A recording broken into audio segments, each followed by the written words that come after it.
Papua is not okay. Keadaan Papua sekarang tidak lagi baik-baik saja.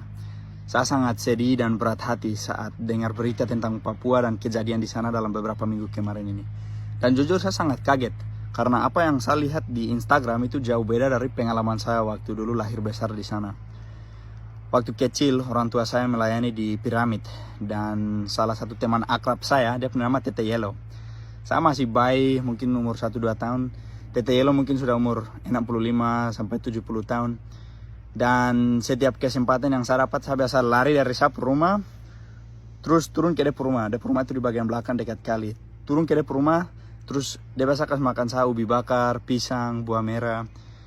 Dan kalau ada perang suku atau apa begitu, biasa Tete Yellow dia naik ke kita rumah, terus jaga depan rumah.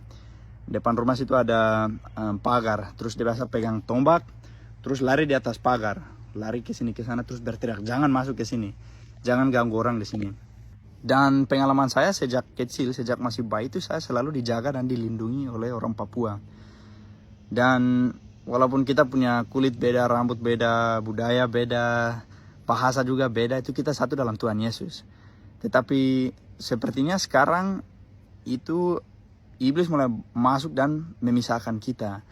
Dan ada banyak masalah perang suku, perbedaan dan pembencian antara orang Papua dengan orang pendatang atau orang asing. Saya tidak ikut campur tangan dengan masalah politik, karena kalau saya dari luar, orang asing ikut campur tangan dengan itu disebut kolonialisme. Tetapi hati saya sangat berat saat lihat orang yang saya kasihi, orang Papua, menderita. Dan saya harap suatu hari saya bisa pulang ke Papua sebagai rohaniawan. Karena memang pendidikan saya itu dalam bidang teologi, Alkitab, pelayanan.